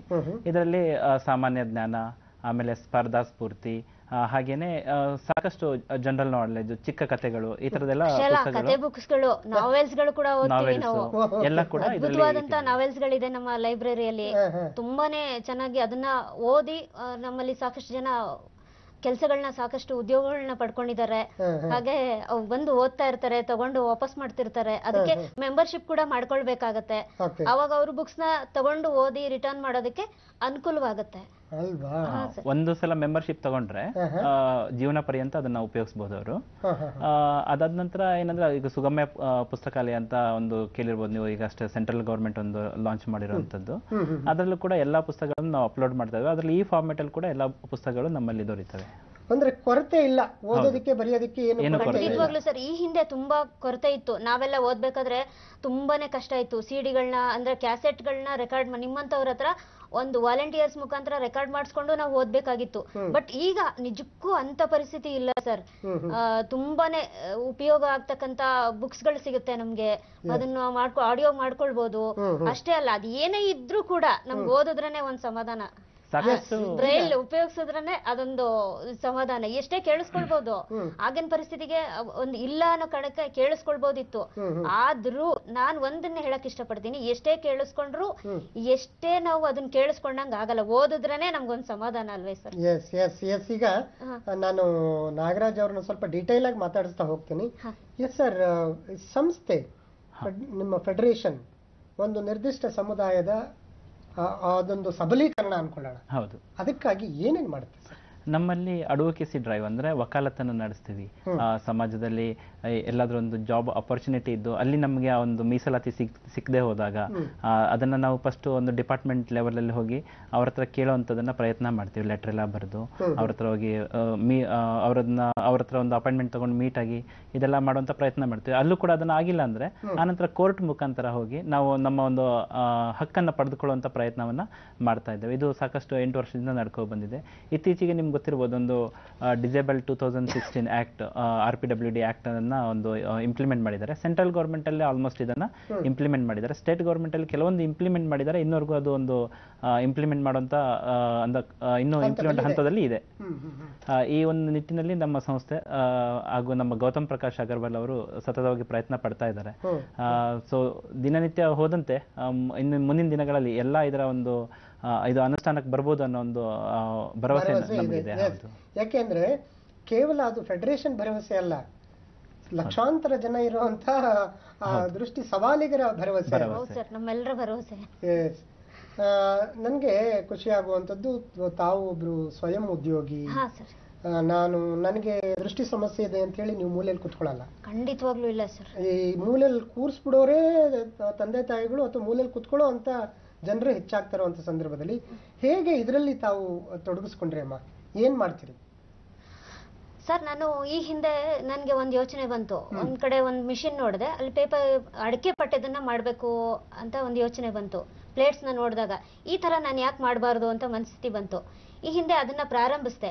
ಆದ್ರೆ ಆ ಪ್ರಾರಂಭ ಯಾಕೋ ನನ್ಗೆ ಸರಿ ಹೋಗ್ಲಿಲ್ಲ. ಆ ಪ್ರಾರಂಭದಲ್ಲಿ ಅದನ್ನ ನಿಲ್ಲಿಸ್ದೆ. ಈಗ ಒಂದು ವರ್ಷದಿಂದ ನನ್ಗೆ ನಮ್ಮ NFV ಸಹಕಾರ ಕೊಡ್ತು. ನಾವಿದ್ದೀವಿ ನಿಮ್ ಜೊತೆಗೆ, ನಾವು ನಿಮ್ಗೆ ಅದರ ಒಂದು ಉಪಯೋಗನ ಪಡಿಸ್ಕೊಡ್ತೀವಿ, ನಿನ್ಗೆ ಸೇಲ್ ಮಾಡಿಸ್ಕೊಡ್ತೀವಿ ಅಂತ ಹೇಳಿ ನಮ್ಮ ಗೌತಮ್ ಪ್ರಕಾಶ್ ಅಗರ್ವಾಲ್ ಸರ್ ಇರ್ಬೋದು, ಹಾಗೆ ನಮ್ಮ ನಾಗರಾಜ್ ಸರ್ ಇರ್ಬೋದು, ಜೊತೆಗೆ ನಮ್ಮ ಇನ್ನೊಬ್ರು ಯೂತ್ ಸೆಕ್ರೆಟರಿ ಒಬ್ರು ಇದ್ದಾರೆ ಮಂಜುನಾಥ್ ಅವರು, ಇವರೆಲ್ಲರೂ ಕೂಡ ಸಹಕಾರ ಕೊಟ್ರು. ನನ್ಗೆ ಬೆನ್ನೆಲುಬಾಗಿ ನಿಂತ್ಕೊಂಡು ನನ್ಗೆ 1 ವರ್ಷದಿಂದ ಆ ಪ್ಲೇಟ್ಸ್ ನಾನು use and throw paper plates hydraulic machine ತಗೊಂಡು ಅದರಲ್ಲಿ ಮಾಡ್ತೀನಿ. ಅದು ನಾನು ಒಬ್ಳೆ ಆಪರೇಟ್ ಮಾಡ್ತೀನಿ. ಅದು ಕರೆಂಟು ಮತ್ತೆ ಇದರಿಂದ ಬೇಕಾಗತ್ತೆ, ಲೆಗ್ ಕೈ ಎಲ್ಲ ಎರಡನ್ನೂ ಯೂಸ್ ಮಾಡ್ಬೇಕಾಗತ್ತೆ. ಅದನ್ನ ನಾನು ಯೂಸ್ ಮಾಡಿ ಮಾಡ್ತಾ ಇದ್ದೀನಿ ಸರ್. ಆ ಮಿಷನ್ ಹೀಟ್ ಎಲ್ಲ ಪ್ರೊಡ್ಯೂಸ್ ಮಾಡುತ್ತೆ. ಅದರಲ್ಲೂ ಕೂಡ ಇವರು ವೀಣಾ ಅವರು ತುಂಬಾ ಒಂದು ಆತ್ಮಸ್ಥೈರ್ಯ ಇಟ್ಕೊಂಡು ಫುಲ್ ಕಾನ್ಫಿಡೆನ್ಸ್ ಆಗಿ ಒಂದು ಸಾಮಾನ್ಯ ವ್ಯಕ್ತಿಗಳು ಎಷ್ಟು ಫಾಸ್ಟ್ ಆಗಿ ಮಾಡ್ತಾರೋ ಅದೇ ಸ್ಪೀಡ್ ಅಲ್ಲಿ ಅವರು ದಿನಕ್ಕೊಂದು 5,000 ಪ್ಲೇಟ್ ರೆಡಿ ಮಾಡ್ತಾರೆ. ಒಂದು ದಿನದಲ್ಲಿ 5,000 to 6,000 ಪ್ಲೇಟ್ಸ್ ಮಾಡ್ತೀನಿ. ನಮ್ಮಲ್ಲಿ ಒಬ್ರು ನೋಡಕ್ ಬಂದ್ರು ಹೀಗೆ ಮಿಷನ್ ನ. ಅದು ಹೀಟಿಂಗ್ ಬರ್ತಾ ಇರುತ್ತೆ, ಮಧ್ಯೆ ಹಿಂಗ್ ತೆಗಿಬೇಕಾಗುತ್ತೆ ಪ್ಲೇಟ್ಸ್ ನ. ಕಾಲ್ ಪ್ರೆಸ್ ಮಾಡಿದಾಗ ಮೇಲೋಗಿರುತ್ತೆ, ಮತ್ತೆ ಈ ಕಡೆ ಪ್ರೆಸ್ ಮಾಡಿದಾಗ ಕೆಳಗ್ ಬರುತ್ತೆ. ಮಧ್ಯ ಡೈ ಇರುತ್ತಲ್ಲ, ಆ ಡೈಯಿಂದ ಪ್ಲೇಟ್ಸ್ ಅನ್ನ ತೆಗಿಬೇಕಾಗುತ್ತೆ. ಹಿಂಗೆ ತುಂಬಾ ಬಿಸಿ ಇರುತ್ತೆ. ನೀನ್ ಕಡ್ಡಿಲ್ ತೆಗಿಯಕ್ಕಾಗಲ್ವಾ ಅಂದ್ರೆ, ಕಡ್ಡಿಲ್ ತೆಗಿಯಕ್ ಹೋದ್ರೆ ಕಡ್ಡಿ ಆಗ್ಲಿ ಇದಾಗ್ಲಿ ಯಾವ್ದು ಕೂಡ ನನ್ಗೆ ಉಪಯೋಗ ಬರೋದಿಲ್ಲ, ಕೈಯಿಂದಾನೇ ನಾನು ತೆಗಿಯೋದು ಅಂತ ಅವ್ರಿಗೆ ತೋರಿಸಿದೆ. ಸೊ ಬಹಳಷ್ಟು ಜನ ತುಂಬಾ ಖುಷಿ ಪಟ್ರು. ಬಟ್ ಇನ್ನೂ ಕೂಡ ನನ್ಗೆ ಮಾರ್ಕೆಟಿಂಗ್ ಸಮಸ್ಯೆ ಇದೆ, ಅದನ್ನ ಬಗೆಹರಿಸ್ಕೊಳ್ಬೇಕಾಗಿದೆ. ಸವಾಲುಗಳಿರ್ತವೆ. ಹೌದು ಸರ್. ಆಮೇಲೆ ನೀವು ನಿಮ್ ಕೈಯಾರೆ ಮಾಡಿರುವಂತಹ ಪ್ಲೇಟ್ಸ್ ಗಳಲ್ಲಿ ಲಕ್ಷಾಂತರ ಜನ ತಿಂಡಿ ತಿಂದಿದ್ದಾರೆ, ಊಟ ಮಾಡಿದ್ದಾರೆ, ಬೇರೆ ಇನ್ನೇನೋ ಬಳಸಿದ್ದಾರೆ ಪದಾರ್ಥಗಳನ್ನ. ಅದೊಂದು ಖುಷಿಯ ವಿಚಾರ. ನಾಗರಾಜ್ ಅವರೇ, ನಿಮಗೆ ಮೂಲತಃ ಶಿರ್ಸಿಯವರ ತಾವು 1 ರಿಂದ 10ನೇ ತಾರೀಕುವರೆಗೆ ನಾರ್ಮಲ್ ಸ್ಕೂಲಲ್ಲಿ ಓದ್ತೀರಿ? ಹೌದು, 1ರಿಂದ 10ನೇ ತರಗತಿವರೆಗೆ ನಾನು ಸಾಮಾನ್ಯ ಶಾಲೆಯಲ್ಲೇ ಓದ್ದೆ. ಆವಾಗ ನಾನೊಬ್ಬನೇ ಪ್ರಪಂಚದಲ್ಲಿ ಒಂದು ಅಂಧ ವ್ಯಕ್ತಿ ಅಥವಾ ಈ ತರ ಒಂದು ದೃಷ್ಟಿ ಸವಾಲಿಗ ಅಂತ ನನ್ಗೆ ಅನಿಸ್ತಾ ಇತ್ತು. ನನಗೆ ಈ ಒಂದು ಹೊರಗಡೆ ಇರೋ ಪ್ರಪಂಚದ ಬಗ್ಗೆನೇ ಗೊತ್ತಿರ್ಲಿಲ್ಲ. ನನ್ನ ಸ್ನೇಹಿತರೆಲ್ಲ ಓದ್ ಹೇಳ್ತಾ ಇದ್ರು, ಕ್ಲಾಸಲ್ಲಿ ತುಂಬಾ ಸಹಾಯ ಮಾಡ್ತಾ ಇದ್ರು. ನಾನು ಅವರೆಲ್ಲ ಓದಿರೋದು ಕೇಳಿಸ್ಕೊಳ್ತಾ ಇದ್ದೆ, ಅದೇ ತರ ಎಕ್ಸಾಮ್ ಅಲ್ಲಿ ಬರಿತಾ ಇದ್ದೆ. ತದನಂತರ 10ನೇ ಕ್ಲಾಸ್ ಆದ ನಂತರ ಬೆಂಗಳೂರಿಗೆ ಬಂದ ಮೇಲೆ ಈ ಒಂದು ಪ್ರಪಂಚ ನೋಡಿ ನನ್ಗನ್ಸು ನಂತರ ತುಂಬಾ ಜನ ಇದ್ದಾರೆ, ಇದಕ್ಕೋಸ್ಕರ ನಾವೇನಾದ್ರೂ ಮಾಡಬೇಕು ಅಂದಾಗ ಈ ಒಂದು NFB ಆರ್ಗನೈಸೇಷನ್ಗೆ ಗೌತಮ್ ಪ್ರಕಾಶ್ ಅಗರ್ವಾಲ್ ಅವರು ಹಾಗೂ ಮಧು ಸಿಂಗಾಲ್ ಅವರ ಒಂದು ನೆರವಿನಿಂದ ಈ ಒಂದು ಸಂಸ್ಥೆಗೆ ನಾನು ಆ ದಿವಸ ಜಾಯ್ನ್ ಆದೆ. ತದನಂತರ ನಾವು ಸಾಕಷ್ಟು ಕಾರ್ಯಕ್ರಮಗಳನ್ನು ನಡೆಸಿದ್ವಿ. ಹಳ್ಳಿಗಾಡಲ್ಲಿ ಸಾಮಾನ್ಯವಾಗಿ ಬೆಳಗಾವಿ, ಬಿಜಾಪುರ ಹಾಗೂ ಮೈಸೂರು, ಸಿದ್ದಾಪುರ, ಮುನ್ನಗೋಡು ಇಂಥ ತಾಲೂಕುಗಳಲ್ಲಿ ಹೋಗಿ ಒಂದು 2 ದಿನದ ವರ್ಕ್ಶಾಪ್ ಅನ್ನ ಮಾಡಿ ಅವರಿಗೆ ಹೊಸ ತಂತ್ರಜ್ಞಾನವನ್ನ ಯಾವ ತರ ಬಳಸಬೇಕು, ಅದೇ ತರದಲ್ಲಿ ಈಗ ಅಡ್ವಾಂಟೇಜ್ ಏನೇನಿದೆ, ಟೆಕ್ನಾಲಜಿ ಮುಂದುವರೆದಂತೆ ಹೊಸ ಒಂದು ವಿವಿಧ ಆಧುನಿಕ ಸಲಕರಣೆಗಳು ಬರ್ತಾ ಇದಾವೆ, ಅದನ್ನ ಯಾವ ತರ ಬಳಸಬೇಕು ಅನ್ನೋದು ಒಂದು 2 ದಿನ ತರಬೇತಿ ಕೊಟ್ಟು, ಅದೇ ತರ ಅವರಿಗೆ ನಾವು ಕೌನ್ಸಿಲಿಂಗ್ ಕ್ಲಾಸ್ ಎಲ್ಲ ಮಾಡಿ ಬರ್ತಾ ಇರೋದ್ರಿಂದ ಅವ್ರಿಗೂ ಕೂಡ ಜಾಸ್ತಿ ಒಂದು ಕಾನ್ಫಿಡೆನ್ಸ್ ಬರ್ತದೆ. ಇದರಿಂದ ನನಗೂ ಕೂಡ ತುಂಬಾ ಖುಷಿಯಾಗಿದೆ. ಯಾಕಂತಂದ್ರೆ ಓಕೆ, ಏನೋ ಒಂದು ಸಾರ್ಥಕತೆ ಆಗ್ತದೆ. ನನ್ನ ಜೀವನದಲ್ಲಿ ನಡೆದಂತ ನಾನ್ ಪಟ್ಟಂತ ಕಷ್ಟಗಳು ನಮ್ಮ ಸಮುದಾಯದವರು ಪಡಬಾರದು ಅನ್ನೋ ಒಂದು ಆಸೆನ ಇಟ್ಕೊಂಡು ಈ ಕೆಲಸನ ಮಾಡ್ತಾ ಇದ್ದೇನೆ. ಹಾಗೇನೆ ನನ್ನ ಸಹೋದ್ಯೋಗಿಗಳು, ನನ್ನ ಫ್ರೆಂಡ್ಸ್, ಇವರು ಕೂಡ ತುಂಬಾ ಸಹಕಾರ ಮಾಡ್ತಾರೆ. ಈ ತರ ನಮ್ದು ಫಂಕ್ಷನ್ ಪ್ರೋಗ್ರಾಮ್ ಎಲ್ಲ ಇದ್ದಾಗ ಅವ್ರು ಬಂದು ವಾಲಂಟಿಯರ್ ಸರ್ವಿಸ್ ಮಾಡ್ತಾರೆ. ತುಂಬಾ ಸಂತೋಷ ಆಗುತ್ತೆ ಸರ್. ಒಬ್ಬ ಹೆಣ್ಮಗಳಾಗಿ ವೀಣಾ ಅವರೇ, ಸಂಸಾರ ತೂಗಿಸ್ಕೊಂಡು ಹೋಗ್ತಾ ಇದ್ದೀರಿ, ಸ್ವಉದ್ಯೋಗ ಮಾಡ್ತಾ ಇದ್ದೀರಿ. ನಾರ್ಮಲ್ ಆಗಿ ಇತರೆ ವ್ಯಕ್ತಿಗಳು ಹೇಗೆ ಬದುಕ್ತಾ ಇದ್ದಾರೋ ಹಾಗೆ ಬದುಕೋದಕ್ಕೆ ಏನೂ ಸಮಸ್ಯೆ ಇಲ್ಲ ಅಂತ ಹೇಳಿ ತೋರಿಸ್ತಾ ಇದ್ದೀರಿ. ಇದ್ರ ಮಧ್ಯೆ ಕೂಡ ನಮ್ಗೆ ಬಹಳಷ್ಟು ಜನ ಏನಾಗ್ತಾರೆ, ಅಯ್ಯೋ ನನ್ ಮಗಗೆ ಕಾಣ್ತಾ ಇಲ್ಲ, ಅದ್ರ ಕತೆ ಅಷ್ಟೇ, ಅದರ ಬದುಕು ಕತ್ಲೆ ಆಗೋಯ್ತು, ಅದ್ರ ಮೂಲಕ ನಮ್ ಬದುಕು ಕತ್ಲೆ ಆಗೋಯ್ತು ಅನ್ಕೊಳ್ಳುವಂತ ತಂದೆ ತಾಯಿಗಳು ಜಾಸ್ತಿ ಇರ್ತಾರಲ್ಲಮ್ಮ, ಅವ್ರಿಗೇನ್ ಹೇಳ್ತೀರಾ? ಸರ್, ಆ ತಂದೆ ತಾಯಿಗಳು ಯಾವುದೇ ರೀತಿ ಈಗ ನಮ್ಮನ್ನೆಲ್ಲ ನೋಡ್ತಾರೆ. ಅವರು ಸಾಕಷ್ಟು ಜನ ಉದ್ಯೋಗಿಗಳಿದ್ದೀವಿ, ಸಾಕಷ್ಟು ಜನ ಸೆಲ್ಫ್ ಎಂಪ್ಲಾಯ್ಮೆಂಟ್ ಯಾವುದೇ ತರದ್ದು ಆರಾಮಾಗಿ ಎಲ್ರು ಅವ್ರ ತರನೇ ಇರ್ತಕ್ಕಂಥ ಫ್ಯಾಮಿಲಿ ಇದ್ದಾರೆ. ಮದ್ವೆ ಕೂಡ ಮಾಡೋದಿಲ್ಲ ಕೆಲವರು ತಂದೆ ತಾಯಿಗಳು. ಮದ್ವೆ ಮಾಡ್ಕೊಳ್ಳೋ ವಿಚಾರನ ಆಗಿರ್ಬೋದು, ಯಾವುದೇ ಆಗಿರ್ಬೋದು, ಅವರು ಎಲ್ಲ ಮಕ್ಕಳನ್ನು ಕೂಡ ಒಂದೇ ರೀತಿ ಸಮಾನ ರೀತಿಯಲ್ಲಿ ನೋಡ್ಬೇಕು ಅಂತ ಎಲ್ಲ ತಂದೆ ತಾಯಿಗಳಿಗೂ ಹೇಳೋದಕ್ಕೆ ಇಷ್ಟಪಡ್ತೀನಿ. ಜೊತೆಗೆ ಇನ್ನೊಂದು ವಿಚಾರ ಏನು ಅಂತಂದ್ರೆ, ನಾನು ಒಬ್ಬ ಮಹಿಳೆಯಾಗಿ ಸಾಕಷ್ಟು ಮಹಿಳೆಯರಿಗೋಸ್ಕರನೇ ಕೆಲಸ ಮಾಡ್ಬೇಕು ಅಂತ ಇಷ್ಟಪಡ್ತಾ ನನ್ನ ಕೈಲಿ ಸಾಧ್ಯವಾದ ಮಟ್ಟಿಗೆ ಮಾಡ್ತಾ ಇದ್ದೀನಿ. ಸಾಕಷ್ಟು ಪೇರೆಂಟ್ಸ್ ಗಳಿಗೆ ಕನ್ವಿನ್ಸ್ ಮಾಡಿ ವಿವಾಹದ ಒಂದು ಇದನ್ನ ಮಾಡಿಸ್ಕೊಟ್ಟಿದ್ದೀನಿ.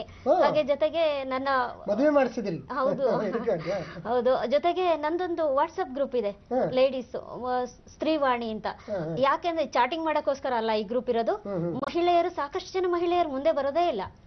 ಅವ್ರೇನಾಗ್ಬಿಡ್ತಾರೆ, ಸುಮ್ನೆ ಇರ್ತಾರೆ. ಅವ್ರ ಸಮಸ್ಯೆಗಳನ್ನ ಹೇಳ್ಕೊಳ್ಳೋದಿಕ್ಕೆ ಯಾರು ಇರಲ್ಲ, ಕೇಳೋದಕ್ಕೂ ಇರೋದಿಲ್ಲ, ಹೇಳೋದು ಇಲ್ಲ ಅವರು. ಅಂತವ್ರು ಏನಾದ್ರೂ ಇದು ಏನೇ ಇರಲಿ ಅದು ಲೀಗಲ್ ಇರ್ಬೋದು, ಅದು ಇನ್ನೇನೇ ಇರ್ಬೋದು, ಅಥವಾ ಅದು ಹೈಜೆನಿಕ್ ಇರ್ಬೋದು. ಈಗ ನಮ್ಮ NFE ನಲ್ಲಿ ಒಂದು ಪ್ರೋಗ್ರಾಮ್ ಮಾಡಿದ್ವಿ, ಮೆನ್ಸ್ಟ್ರಲ್ ಹೈಜೆನಿಕ್, ಸ್ವಚ್ಛತೆಗೋಸ್ಕರ ನಾವು ಮಹಿಳೆಯರಿಗೋಸ್ಕರ ಒಂದು ಕಾರ್ಯಕ್ರಮವನ್ನು ಆಯೋಜನೆ ಮಾಡ್ಕೊಂಡ್ವಿ. ಅದೇ ರೀತಿ ಮಹಿಳೆಯರಿಗೋಸ್ಕರ ಎಂಥದೇ ಸಂದರ್ಭದಲ್ಲೂ ಅವ್ರಿಗೋಸ್ಕರ ನಾವಿದ್ದೀವಿ ಅಂತ ಅವ್ರನ್ನ ಮುಂದೆ ತರುವಂತ ಪ್ರಯತ್ನ ಮಾಡಬೇಕು ಅಂತ ನನ್ನ ಒಂದು ವೈಯಕ್ತಿಕ ಉದ್ದೇಶ. ಬಹಳ ಜನದ ಬದುಕು ಬದಲಾಗಬೇಕು. ಮೂಲೆ ಗುಂಪು ಮಾಡಬಾರ್ದು ಯಾವುದಕ್ಕೆ ಕಾರಣಕ್ಕಾಗಿ. ಯಾಕಂದ್ರೆ ತಾಯಿಯೇ ಮೊದಲ ಗುರು ಅಂತ ಹೇಳ್ಬೇಕಾದ್ರೆ ಅವರು ತನ್ನ ಮಕ್ಕಳ ಮೇಲೆ ಭರವಸೆ ಇಟ್ಬಿಟ್ಟು ಮುಂದೆ ಕರ್ಕೊಂಡು ಹೋದ್ರೆ ಆವಾಗ ಸಮಾಜದಲ್ಲಿ ನಾವು ಯಾವ ಸ್ಥಾನಕ್ಕೆ ಬೇಕಾದ್ರೂ ನಿಲ್ತೀವಿ ಅನ್ನೋದಕ್ಕೆ ಒಂದು ಉದಾಹರಣೆಗಳು. ಏನ್ ನಿಮ್ಮ ಫೆಡರೇಷನ್ ಸೇರ್ಬೇಕಾದ್ರೆ ಏನು ಕ್ವಾಲಿಫಿಕೇಶನ್? ಕೇವಲ ನೀವು ಈ ತರದ ದೃಷ್ಟಿ ಸವಾಲಿಗರಿಗೆ ಮಾತ್ರ ಅವಕಾಶ ಕೊಡ್ತೀರಾ ಅಥವಾ ಇತರರು ಬರಬಹುದಾ? ಇಲ್ಲ, ಇದರಲ್ಲಿ 75% ಅಂದ್ರೆ 75% ನಮ್ಮ ದೃಷ್ಟಿ ಸವಾಲಿಗರೇ ಇರಬೇಕು. 25% ಸೈಟೆಡ್ಸ್ ಆಗಿರ್ಬೋದು, ದೃಷ್ಟಿ ಉಳ್ಳವರು. ಒಂದು ಜಾಯ್ನಿಂಗ್ ಫೀಸ್ 75 ರೂಪೀಸ್ ಪೇ ಮಾಡಿದ್ರೆ ಇವರು ಮೆಂಬರ್ಶಿಪ್ ತಗೊಂಡ್ರೆ ಇವರು ನಮ್ಮ ಸಂಸ್ಥೆಯಲ್ಲಿ ಆಕ್ಟಿವ್ ಮೆಂಬರ್ ಆಗಿ ಕೆಲಸ ಮಾಡಬಹುದು. ಈ 25% ನಾರ್ಮಲ್ ಇರೋರಿಗೆ ಯಾಕೆ? ನನಗೆ ಒಂದು ಕುತೂಹಲ ಇದೆ. ಅಂದ್ರೆ ಕೆಲವರಿಗೆ ಸಮಾಜ ಸೇವೆ ಮಾಡ್ಬೇಕಂತ ಇರುತ್ತೆ, ಒಳ್ಳೆ ಮನ್ಸಿರೋರು ಇರ್ತಾರೆ. ಅವರು ಕೂಡ ಒಂದು ಮೆಂಬರ್ ಆದ್ರೆ ಅವ್ರಿಗೊಂದು ಅಂದ್ರೆ ನಾನು ಈ ಸಂಸ್ಥೆಯಲ್ಲಿ ಇದ್ದೀನಿ ಅನ್ನೋ ಜವಾಬ್ದಾರಿ ತಗೊಂಡೋಕ್ಕೋಸ್ಕರ ಆದ್ರೆ ಅವರು ಒಂದು ಕೆಲಸ ಮಾಡೋದಕ್ಕೆ ಮುಂದೆ ಬರ್ತಾರೆ ಅನ್ನೋ ಒಂದು ಇದರಿಂದ ಮೆಂಬರ್ನ ಇಟ್ಕೊಂಡಿದ್ದೀವಿ. ಮತ್ತೆ ನಾವೇ ಅಲ್ಲ, ಒಟ್ಟು ಸಮಾಜ ಸೇರ್ಕೊಂಡಾಗ್ಲೇ ಈ ಸಮಸ್ಯೆ. ಹೌದು ಹೌದು ಸರ್, ಇವರು ಬದುಕು ಒಂದೇ ಕೈಯಿಂದ ಚಪ್ಪಾಳೆ ಸಾಧ್ಯ ಇಲ್ಲ. ಅವರು ಎಷ್ಟು ಚೆನ್ನಾಗಿ ಅದನ್ನ ಅನಲೈಸ್ ಮಾಡ್ತಿದ್ದಾರೆ. ಎಸ್, ನೀವು ಮಹಿಳೆಯರನ್ನ ತಲುಪೋದಕ್ಕೆ ಒಕ್ಕೂಟದ ಮೂಲಕ ಏನ್ ಮಾಡ್ತೀರಮ್ಮ? ಮಹಿಳೆಯರನ್ನ ತಲುಪುವಂತ ಪ್ರಯತ್ನ ಯಾಕೆ ನಾವು ಪ್ರತಿ ತಿಂಗಳು ಸಾಕಷ್ಟು ಮಹಿಳೆಯರನ್ನ ಭೇಟಿ ಮಾಡ್ತೀವಿ. ಅವ್ರಿಗೆ ಇರ್ತಕ್ಕಂಥ ಎಂಥದೇ ಸಂದರ್ಭದಲ್ಲೂ ಅವ್ರು ನಮ್ಗೆ ಫೋನ್ ಮಾಡಿ ನಮ್ಗೆ ಅವ್ರ ಸಮಸ್ಯೆಗಳನ್ನ ಹೇಳ್ಕೊಳ್ಬಹುದು. ಅದೇ ಈಗ ತಾನೇ ಹೇಳ್ದೆ ನಾನು, ಸಾಕಷ್ಟು ಕಾರ್ಯಕ್ರಮಗಳನ್ನ ಅಡುಗೆ ಒಂದು ಹೇಳ್ಕೊಡೋರು ಒಂದು ಕಾರ್ಯಕ್ರಮ ಆಗಿರ್ಬಹುದು, ಅಥವಾ ಅದೇ ಸ್ವಚ್ಛತೆ ಬಗ್ಗೆ ಆಗಿರ್ಬೋದು, ಅಥವಾ ಸಾಕಷ್ಟು ತರಬೇತಿಗಳಿರ್ಬೋದು. ಈಗ ಬುಟ್ಟಿ ಎಣಿ ಅಂತದ್ದು, ಕ್ಯಾಂಡಲ್ ಮೇಕಿಂಗ್ ಆಗಿರ್ಬೋದು, ಅಥವಾ ಈಗ ನಾನ್ ಮಾಡ್ತಾ ಇರ್ತಕ್ಕಂಥ ಪೇಪರ್ ಪ್ಲೇಟ್ಸ್ದೇ ಆಗಿರ್ಬೋದು. ಇವ್ರಿಗೆ ಸಾಕಷ್ಟು ತರಬೇತಿಗಳನ್ನು ಕೂಡ ನಾವು ಕೊಡುವಂತ ಪ್ರಯತ್ನ ಮಾಡ್ತಾ ಇದೀವಿ ಈಗಾಗಲೇ. ಸಾಕಷ್ಟು ಅವ್ರಿಗೆ ಪರ್ಸನಾಲಿಟಿ ಡೆವಲಪ್ಮೆಂಟ್ ಅಂತ ಒಂದು ಕಾರ್ಯಕ್ರಮಗಳನ್ನು ಕೂಡ ನಾವು ಮಾಡ್ತಾ ಬರ್ತಾ ಇದೀವಿ. ಆತ್ಮಸ್ಥೈರ್ಯವನ್ನ ತುಂಬಬೇಕು, ನಿರಾಶೆ ಹೌದು ಸರ್. ಏನೇ ಇರ್ಲಿ, ಧೈರ್ಯಂ ಸರ್ವತ್ರ ಸಾಧನಂ ಅನ್ನೋ ಒಂದ್ ಮಾತಿದೆ. ಸೊ ಅದನ್ನ ಎಲ್ಲ ಮಹಿಳೆಯರಾಗಿರ್ಲಿ, ಅದ್ ಯಾರೇ ಆಗಿರ್ಲಿ, ಅದನ್ನ ಒಂದು ಉಪಯೋಗ ಮಾಡ್ಕೊಂಡು ಅವರು ಮುಂದೆ ಬರಬೇಕು ಅಂತ ನನ್ನ ಒಂದು ಬೈಕ್ ಸರ್. ಎಸ್ ನಾಗರಾಜ್ ಅವರೇ, ಟೆಕ್ನಾಲಜಿ ಬೆಳೆದಷ್ಟು ಈ ಸಮುದಾಯಕ್ಕೆ ಎಷ್ಟು ಮಟ್ಟಿಗೆ ಅದನ್ನ ಅಳವಡಿಸ್ಕೊಳ್ಳುವಂತ ಅವಕಾಶ ಸಿಗ್ತಾ ಇದೆ, ಸಾಧ್ಯತೆ ಸಿಗ್ತಾ ಇದೆ? ನಿಮ್ಮಂತ ಸಂಸ್ಥೆಗಳು ಹೇಗೆ ಅವ್ರಿಗೆ ಇದ್ರ ಬಗ್ಗೆ ಮಾಹಿತಿ ಕೊಡ್ತೀರಿ? ಹೌದು, ನಾನು ನಿಮ್ಗೆ ಅಂದ್ರೆ ನಾವು ಕೆಲವೊಂದು ರೂರಲ್ ಏರಿಯಾಗಳಿಗೆ ಹೋಗಿ ತರಬೇತಿ ಎಲ್ಲ ನಡೆಸ್ತಾ ಇದೀವಿ ಅಂತ. ಅಲ್ಲಿ ಅದೇ ನಾವು ಈ ಮೊಬೈಲ್ನ ಯಾವ ತರ ಬಳಕೆ ಮಾಡಬೇಕು, ತುಂಬಾ ಇವಾಗ ಒಂದು ಗೂಗಲ್ ಈ ವಾಯ್ಸ್ ಸರ್ಚ್ ಇದೆಲ್ಲ ಬಂದಿರೋದ್ರಿಂದ ಅವರಿಗೆ ಸರ್ಚ್ ಮಾಡೋಕ್ಕಾಗಲಿ ಅಥವಾ ಫಾಸ್ಟಾಗಿ ಮೆಸೇಜ್ ಟೈಪ್ ಮಾಡೋದಕ್ಕಾಗಲಿ, ಹಾಗೇನೆ ವಾಟ್ಸಪ್ಪಲ್ಲಿ ಮೆಸೇಜ್ಗಳು ಓದೋದಕ್ಕಾಗಲಿ, ಅಂದ್ರೆ ಒಂದು ಸಾಮಾನ್ಯರ ಯಾವ ಒಂದು ಸ್ಪೀಡ್ ಇರುತ್ತೋ ಅದೇ ಸ್ಪೀಡಲ್ಲಿ ಅವರು ಪ್ರತಿಯೊಂದು ಕೆಲಸನ ಮಾಡೋದಕ್ಕೆ ಈ ಟೆಕ್ನಾಲಜಿ ತುಂಬಾನೇ ಹೆಲ್ಪ್ ಆಗ್ತಾ ಇದೆ. ಇವತ್ತು ಮೊಬೈಲ್ ಬಳಕೆ ಆಗಿರ್ಬೋದು, ಅಥವಾ ನಮ್ಮ ಡೈಸಿ ಪ್ಲೇಯರ್ ಅಂತಿದೆ, ಅದರಲ್ಲಿ ಈ ಫಾರ್ಮೆಟ್ ಬುಕ್ ನ ಹಾಕೊಂಡು ಅವರು ಓದುವಂಥದ್ದಾಗಿರ್ಬೋದು, ಪ್ರತಿಯೊಂದು ಕೂಡ ಅವರು ಅಂದ್ರೆ ಯಾವ ಸ್ವಾವಲಂಬಿಯಾಗಿ ಯಾರ ಒಂದು ನೆರವು ಇಲ್ಲದೆ ಮಾಡೋದಕ್ಕೆ ತುಂಬಾ ಅನುಕೂಲ ಆಗ್ತಾ ಇದೆ. ಮಾರ್ಕೆಟಿಂಗ್ ವ್ಯವಸ್ಥೆ ಕೂಡ ಇಂಥ ಸಮುದಾಯಕ್ಕೆ ಅಗತ್ಯ. ಈಗ ನನಗೊಂದು ರಿಸ್ಟ್ ವಾಚ್ ಬೇಕು ಅಂತಂದ್ರೆ ಅವ್ರಿಗೆ ಬೇಕಿರುವಂತ ಅನುಕೂಲಗಳನ್ನ ಅದರ ಅಳವಡಿಸಿ ಮಾರ್ಕೆಟ್ಗೆ ಬಿಡುತ್ತೆ. ಹೌದು, ನಮ್ಮ NFE ನಲ್ಲಿ ಏಡ್ಸ್ ಅಂಡ್ ಅಪ್ಲೈನ್ಸಸ್ ಅಂದ್ರೆ ಸಾಕಷ್ಟು ಸಾಧನ ಸಲಕರಣೆಗಳು ಕೂಡ ನಾವು ನಮ್ಮ ಸಂಸ್ಥೆಯಲ್ಲಿ ಸಿಗುತ್ತೆ. ಅದನ್ನ ಕೂಡ ಅವರು ಪಡೆದುಕೊಳ್ಬಹುದು. ಈಗ ಇಂತ ಸ್ಲೇಟೆ ಆಗಿರ್ಬೋದು, ನಾವು ಯೂಸ್ ಮಾಡ್ತಕ್ಕಂಥ ವೈಟ್ ಕೇನ್ ಇರ್ಬೋದು, ಹಾಗೆ ಸಾಕಷ್ಟು ಸಾಧನ ಸಲಕರಣೆಗಳು ಡೇಸಿ ಪ್ಲೇಯರ್ ಹೇಳಿದ್ರು, ಅದನ್ನ ಅವ್ರ ಸರ್ಟಿಫಿಕೇಟ್ ಎಲ್ಲ ಕೊಟ್ಟು ಪಡೆದುಕೊಳ್ಬಹುದು ನಮ್ಮ ಒಂದು ಸಂಸ್ಥೆನಲ್ಲಿ NFE. ಅದು ಸಿಗುತ್ತೆ. ಅದ್ರ ಜೊತೆಗೆ ನಮ್ದೊಂದು SMS ಸರ್ವಿಸ್ ಇದೆ. ನಾವೇನ್ ಮಾಡ್ತೀವಿ ಅಂದ್ರೆ ಈ ಉದ್ಯೋಗ, ಈಗ ಮನುಷ್ಯಂಗೆ ಏನೇ ಆದ್ರೂ ಕೂಡ ಕೊನೆಯದಾಗಿ ಬೇಕಾಗಿರೋದು ಉದ್ಯೋಗ ಇದ್ರೇನೆ ಅವ್ನು ಬದುಕಕ್ಕಾಗೋದು. ಸೊ ಜಾಬ್ ಅಲರ್ಟ್ ಅಂತ ಒಂದು ಮೆಸೇಜ್ ನಾವು ಸರ್ವಿಸ್ ಸ್ಟಾರ್ಟ್ ಮಾಡಿದೀವಿ. ಅದರಲ್ಲಿ ಏನಂತಂದ್ರೆ ನಮ್ಮ ಒಂದು ಗೌತಮ್ ಅಗರ್ವಾಲ್ ಅವರಿಗೆ ಅವ್ರು ಕರೆ ಮಾಡಿ ಹೇಳಿದ್ರೆ ಅವ್ರ ನಂಬರ್ನ ನೋಂದಾಯಿಸ್ಕೊಳ್ತೀವಿ. ಅದ ನಂತರ ಪ್ರತಿಯೊಂದು ಜಾಬ್ ಎಲ್ಲೇ ಕಾಲ್ ಫಾರ್ ಆದ್ರೂ ಕೂಡ ಅವ್ರಿಗೊಂದು ಮೆಸೇಜ್ ಹೋಗುತ್ತೆ, ಈ ತರ ನಿಮ್ಗೆ ಜಾಬ್ ಕಾಲ್ ಫಾರ್ ಆಗಿದೆ ಅಂತ ಅವರು ಅಪ್ಲೈ ಮಾಡಬಹುದು. ಇದೆಲ್ಲ ಸಾಧ್ಯ ಆಗಿರೋದು ನಾಗರಾಜ್ ಅವರೇ ಬ್ರೈಲ್ ಇಂದ. ಹೌದು, ಲೂಯಿಸ್ ಅವರ ಒಂದು ಸ್ಮರಣೀಯ ಕೊಡುಗೆ, ಮಹಾನ್ ಕೊಡುಗೆಯ ಮೂಲಕ ಇದೆಲ್ಲ ಸಾಧ್ಯ ಆಗಿದೆ. ಇವತ್ತು ದೃಷ್ಟಿ ಸಮಸ್ಯೆ ಇರ್ತಕ್ಕಂಥವರ ಬದುಕಿನಲ್ಲಿ ಒಂದು ಹೊಸ ಬೆಳಕು ಅಥವಾ ಹೊಸ ಆಶಾಕಿರಣ ಮೂಡಿದೆ ಅಂತ ಅಂದ್ರೆ ಅದಕ್ಕೆ ನೇರವಾದಂತ ಕಾರಣ ಲೂಯಿ ಅವರು. ಅವ್ರು ಕೊಟ್ಟಂತ ಬ್ರೈಲ್ ಲಿಪಿ. ಎಸ್ ಸರ್, ನನಗೆ ನಿಮ್ಮ ವೈಯಕ್ತಿಕ ವಿಚಾರ ಕೇಳೋದೇ ಆದ್ರೆ ಎಸ್, ನೀವು ನಾರ್ಮಲ್ ಆಗಿ ಫ್ಯಾಮಿಲಿ ಹೋಲ್ಡರ್ ಆಗಿ ಬದುಕ್ತಾ ಇದ್ದೀರಿ, ಹೌದಲ್ಲ ಸರ್? ಹೌದು. ಹೇಗೆ, ಅದ್ರ ಬಗ್ಗೆ ಹೇಳಿ ಸರ್. ನಾನು, ನಮ್ಮ ಅಮ್ಮ ಹಾಗೂ ನಮ್ಮ ವೈಫು, ಇಬ್ಬರು ಮಕ್ಕಳ ಜೊತೆ ನಾನಿದ್ದೀನಿ. ತುಂಬ ನನಗೆ ನೆರವು ಮಾಡ್ತಾರೆ. ನಮ್ಮ ಅಮ್ಮ ಆಗಿರ್ಬೋದು, ನಮ್ಮ ವೈಫ್ ಆಗಿರ್ಬೋದು, ನಮ್ಮ ಮಿಸ್ಸಸ್ಸು ತುಂಬ ಅಂದರೆ ಸಪೋರ್ಟಿವ್ ಆಗಿದ್ದಾರೆ. ನನ್ನ ಪ್ರತಿ ಕಾರ್ಯದಲ್ಲೂ ಅವರು ಒಂದು ಹೆಲ್ಪ್ ಮಾಡ್ತಾರೆ. ಹಾಗೆ ನಮ್ಮ ಅಕ್ಕಂದಿರು ಕೂಡ, ಹಾಗೆ ನನ್ನ ಫ್ರೆಂಡ್ ಸರ್ಕಲ್ಲು ಕೂಡ ಎಲ್ಲ ಒಂದು ಫ್ಯಾಮಿಲಿ ಮೆಂಬರ್ ಥರ ತುಂಬ ಸಹಾಯ ಆಗಿದೆ. ನಂಗೆ ಯಾವಾಗೂ ಕೂಡ ನಾನೊಂದು ವಿಜುವಲಿ ಇಂಪೇರ್ಡ್ ಅಥವಾ ನಾನೊಂದು ದೃಷ್ಟಿ ಸವಾಲಿಗೆ ಅನ್ನೋ ಒಂದು ಫೀಲಿಂಗ್ ಯಾವಾಗೂ ಬಂದಿಲ್ಲ. ಸೊ ಆ ಥರ ನನಗೆ ತುಂಬ ಚೆನ್ನಾಗಿ ನನ್ನ ಸುತ್ತಮುತ್ತ ಇರೋರು ನಾನು ತುಂಬ ಚೆನ್ನಾಗಿ ನೋಡ್ಕೊಳ್ತಾರೆ. ಓಕೆ, ವೈಫ್ ಕೂಡ ಈ ಸಮಸ್ಯೆ ಇರೋರ ಸರ್? ಇಲ್ಲ, ಅವರು ದೃಷ್ಟಿ ಉಳ್ಳವರು, ಸೈಟೆಡ್ ಅವರು. ಅವರಿಗೆ ಚೆನ್ನಾಗಿ ಕಾಣುತ್ತೆ, ಅವ್ರಿಗೆ ಏನು ಪ್ರಾಬ್ಲಮ್ ಇಲ್ಲ. ಮಕ್ಕಳು ಕೂಡ ಚೆನ್ನಾಗಿದ್ದಾರೆ, ಅವ್ರಿಗೂ ಕೂಡ ಇಬ್ಬರಿಗೂ ದೃಷ್ಟಿ ಚೆನ್ನಾಗಿದೆ, ಚೆನ್ನಾಗಿ ಸ್ಕೂಲ್ಗೆ ಹೋಗ್ತಾ ಇದ್ದಾರೆ. ಅಮ್ಮ, ನಿಮ್ಮ ಬದುಕು? ಸರ್, ನಾನು ಹಿಂದೆ ತುಂಬಾನೇ ಕಷ್ಟಪಡ್ಬೇಕಾದಂತ ಪರಿಸ್ಥಿತಿ ಬಂತು. ನಾನು ಕಾಲೇಜ್ ದಿನಗಳಾಗಿರ್ಬೋದು, ಆರ್ಥಿಕ ಪರಿಸ್ಥಿತಿ ಆಗಿರ್ಬೋದು, ಪ್ರತಿ ಎಲ್ಲದರಲ್ಲೂ ಕೂಡ ಸಾಕಷ್ಟು ಎಡರು ತೊಡರುಗಳನ್ನ ಎದುರಿಸ್ತಾ ಬಂದೆ. ನಂತರ ಮದ್ವೆ ಆಯ್ತು. ಅವರು ಪಾರ್ಶಲಿ ಅಂದ್ರೆ ಸ್ವಲ್ಪ ಕಾಣತ್ತೆ ಅವ್ರಿಗೆ. ಅವರು ನನ್ಗೆ ಬೆನ್ನೆಲುಬಾಗಿ ನಿಂತ್ರು. ಏನೇ ಮಾಡಿದ್ರು, ಅದು ಏನೇ ಇದ್ರು ನಾನಿರ್ತೀನಿ, ನೀನ್ ಏನೇ ಕೆಲ್ಸಕ್ಕೆ ಮುಂದೆ ಹೋದ್ರು ಕೂಡ ಅದು ಫಸ್ಟ್ ಅವ್ರು ಹೋಗಲ್ಲ, ನನ್ನ ಕಳಿಸ್ತಾರೆ. ಅದೊಂದು ಖುಷಿ ವಿಚಾರ. ಹಾಗೆ ನನ್ಗೆ ಒಬ್ಬ ಮಗ ಇದ್ದಾನೆ, ಅವನನ್ನು ಅಷ್ಟೇ. ನಾನು ಏನೇ ಆಗ್ಲಿ ಈ ದೇಶಕ್ಕೋಸ್ಕರ ಅವನನ್ನ ಮೀಸಲಾಗಿಡ್ಬೇಕು ಅನ್ನೋ ಅಗಾಧವಾದಂತ ನಂದು ಸಂಕಲ್ಪ ಸರ್. ನೋಡಿ, ನಾರ್ಮಲ್ ಆಗಿದ್ದಾರೆ. ಹೌದು ಸರ್, ಅವನು 9th ಸ್ಟ್ಯಾಂಡರ್ಡ್ ಓದ್ತಾ ಇದ್ದಾನೆ, ಚೇತನ್ ಅಂತ. ಅವನಿಗೂ ಕೂಡ ಒಳ್ಳೆ ಸೇವಾ ಮನೋಭಾವನೆ ಇದೆ. ಅದು ಬಹುಶಃ ನಮ್ಮ ನಾಗರಾಜ್ ಸರ್ ಅವ್ರಿಗೂ ಗೊತ್ತು. ತುಂಬಾ ಅವರು ವಾಲಂಟಿಯರ್ ಸರ್ವಿಸ್ ತುಂಬಾ ಮಾಡ್ತಾನೆ. ಅವ್ನು ಈ ತರ ಎಲ್ಲ ಹೊರಗಡೆ ಬಂದಾಗ ತುಂಬಾ ಅವನಿಗೆ ಚೆನ್ನಾಗಿ ಜನರ ಜೊತೆ ಬೆರೆತ್ಕೊಂಡು ಹೆಲ್ಪ್ ಮಾಡೋದು. ತಾಯಿಯ ಗುಣ ಬರಲೇಬೇಕಲ್ಲ. ಅದೇನೇ ಇರ್ಲಿ, ಅದಕ್ಕೋಸ್ಕರ ನಂದೊಂದು ಆಸೆ ಸರ್, ಈ ದೇಶಕ್ಕೋಸ್ಕರನೇ ನನ್ನ ಮಗನ್ನ ಆರ್ಮಿಯಲ್ಲಿ ಸೇರಿಸಬೇಕು ಅನ್ನೋ ಒಂದು ಬಯಕೆ ಸರ್ ನಂದು. ಅದು ನನ್ನ ಕನಸು. ಸಂಕಲ್ಪ ಸಾಕಾರಗೊಳ್ಳಲಿ ಖಂಡಿತ. ನಾಗರಾಜ್ ಅವರೇ, ನಮ್ಮ ವೀಕ್ಷಕರಿಗೆ ಲೂಯಿಸ್ ಅವರ ಬ್ರೈಲ್ ದಿನಾಚರಣೆಯ ಈ ಸಂದರ್ಭದಲ್ಲಿ ಏನಾದರೂ ಒಂದು ಮೆಸೇಜ್ ಅಂತ ಕೊಡಕ್ಕೆ ಸಾಧ್ಯನಾ? ಹೌದು, ಈ ತರ ಒಂದು ಸಮಸ್ಯೆ ಇರೋರನ್ನ, ಅಂದ್ರೆ ನಾನು ದೃಷ್ಟಿ ಸವಾಲಿಗರಂತಾನೆ ಹೇಳ್ತಾ ಇಲ್ಲ, ಯಾವುದೇ ಒಂದು ಅಂಗವಿಕಲತೆ ಆಗಿರ್ಬೋದು, ಆತವರನ್ನ ಮೂಲೆ ಗುಂಪು ಮಾಡಬೇಡಿ. ಅವರಿಗೆ ಸಮಾಜದಲ್ಲಿ ಬರೋದಕ್ಕೆ ಬಿಡಿ. ಅವ್ರಿಗೆ ಬರೋದಕ್ಕೆ ಬಿಟ್ರೆ ಅವರು ಏನಾದರೂ ಸಾಧನೆ ಮಾಡ್ತಾರೆ. ಕೊನೆ ಪಕ್ಷದಲ್ಲಿ ಅವರು ಸ್ವಂತ ಜೀವನವನ್ನು ಅವ್ರ ಕಾಲ ಮೇಲೆ ನಿಂತ್ಕೊಂಡು ಮಾಡೋದಕ್ಕೆ ಪ್ರಯತ್ನ ಆಗುತ್ತೆ.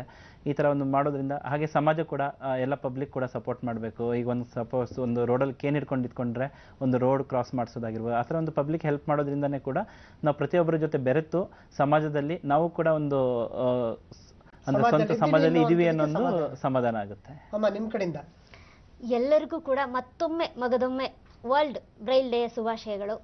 ಈ ದಿನನ ನಾವೆಲ್ಲರೂ ನೆನ್ಪಿಟ್ಕೊಳ್ಳುವಂತ ದಿನ. ಯಾರೇ ಆಗ್ಲಿ ನಮ್ದಿಷ್ಟೇ, ನಮ್ ಲೈಫ್ ಇಷ್ಟೇ ಅನ್ನೋ ಭಾವನೆನ ಬಿಟ್ಟು, ಮನೋಭಾವನ ಬಿಟ್ಟು ಎಲ್ಲ ರಂಗದಲ್ಲೂ ಕೂಡ ತೊಡಗಿಸ್ಕೊಂಡು ಎಲ್ಲರನ್ನೂ ಕೂಡ ತೊಡಗಿಸ್ಕೊಳ್ಳುವಂತ ಪ್ರಯತ್ನ ಮಾಡಿ ಅಂತ ಈ ಮೂಲಕ ಹೇಳೋದಕ್ಕೆ ಇಷ್ಟಪಡ್ತೀನಿ. ನಿಜವಾಗ್ಲೂ ನಿಮ್ಮ ಒಂದು ಅದೊಂದು ಕೋರಿಕೆ, ಅದೊಂದು ಸಂದೇಶ ಕೂಡ ಅಂತ ನಾನು ಭಾವಿಸ್ಕೊಳ್ತೀನಿ. ಈ ಸಂದರ್ಭದಲ್ಲಿ ಕೆಂಪು ಹೊನ್ನಯ್ಯನವರನ್ನ ನಾವು ಜ್ಞಾಪಿಸ್ಕೊಳ್ಳಬೇಕು. ಈ ಸಮುದಾಯದಿಂದ IAS ಪಾಸ್ ಮಾಡಿ ಕರ್ನಾಟಕಕ್ಕೆ ಒಂದು ಕೀರ್ತಿಯನ್ನು ತಂದುಕೊಟ್ಟವರು. ಬಿಹಾರದಲ್ಲಿ ಬಿಹಾರ್ ಕೇಡರ್ ಆಗಿ ಕೆಲಸ ಮಾಡ್ತಿದ್ದಾರೆ. ಮೊಟ್ಟ ಮೊದಲೇ ಅವರು ವಿಜುವಲಿ ಇಂಪೇರ್ಡ್ ಅಲ್ಲಿ IAS ಆಫೀಸರ್. ನೋಡಿ ಎಂತ ಇದು. ಈ ತರದ ಒಂದು ದೊಡ್ಡ ಸಾಲೆ ಇದೆ. ಈ ಸಾಲು ದೀಪಗಳು ಹಚ್ಚಿರುವಂತ ಬೆಳಕಿನಲ್ಲಿ ಒಟ್ಟಾರೆ ನಮ್ಮ ಈ ಒಂದು ದೃಷ್ಟಿ ಸವಾಲಿಗರ ಬದುಕು ಹಸನಾಗ್ಲಿ, ಅದಕ್ಕೆ ಇಡೀ ಸಮಾಜ ಮತ್ತು ಸರ್ಕಾರ ಕೈ ಜೋಡಿಸ್ಲಿ ಅಂತ ಹೇಳ್ತಾ ತಮ್ಮಿಬ್ಬರಿಗೂ ಕೂಡ ನಾನು ಹಾರ್ದಿಕವಾದಂತಹ ಅಭಿನಂದನೆಗಳನ್ನು ಸಲ್ಲಿಸ್ತಾ ಕಾರ್ಯಕ್ರಮ ಮುಕ್ತಾಯ ಮಾಡ್ತೇವೆ. ನಮಸ್ಕಾರ. ನಮಸ್ಕಾರ.